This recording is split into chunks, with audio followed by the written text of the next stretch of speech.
समाचार अब तक, सत्य का साहस। अग्निशस्त्र बाळगणाऱ्या आरोपींना तहसील पोलीस ठाण्याच्या तपास विभागाने ताब्यात घेतलाय।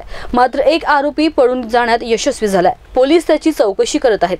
गस्ती दरम्यान परिसरात 2 व्यक्ती संशयास्पद वावरत असल्याची माहिती मिळाली।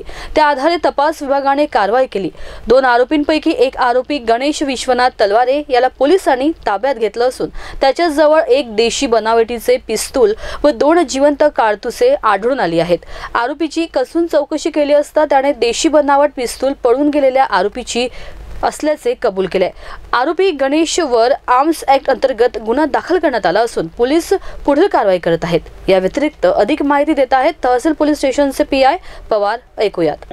मेमन जमात जे आहे त्याच्या मागच्या हॉलच्या मागे 2 इसम संशयित बसलेत व त्यातील एका इसमाकडे अग्निशस्त्र असल्याबाबतची माहिती प्राप्त झाली होती। सदर माहितीच्या आधारावरून तपास पथकाचे अंमलदारांनी सदर ठिकाणी जाऊन सदर इसमांचा शोध घेत असताना त्यातील एक इसम पळून गेला व जो इसम ताब्यात मिळाला त्याचं नाव आहे गणेश विश्वनाथ तलवारे। तोही राहणार मेमन जमात हॉलच्या मागे बंगाली पंजा येथील आहे। माहितीच्या आधारावरून त्याची अंगझडती घेतली असता त्याच्या कमरेला एक देशी बनावटीचं पिस्टल व 2 जिवंत कारतुसे मिळून आल्याने त्यास तपासकामी ताब्यात घेऊन त्याबाबत विचारणा केली असता त्यांनी सांगितले की सदरचं वेपन हे त्याच्यासोबत जो इसम होता जो पळून गेला त्याचं नाव आहे फहीम उर्फ गुड्डू शेख।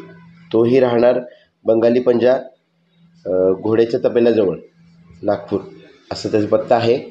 त्याचा असल्याचं त्यांनी सांगितलं।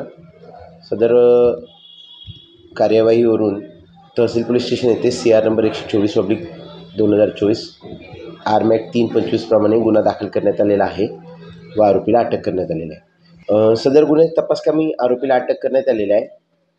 आरोपींनी सदरचे वेपन कुठून आणलं, कशासाठी आणलं होतं याबाबत तपास करण्यासाठी आरोपीचं न्यायालयाकडून पोलीस कस्टडी रिमांड मंजूर करून घेऊन तपास करणं सुरू आहे। समाचार अब तक ब्युरो रिपोर्ट नागपूर।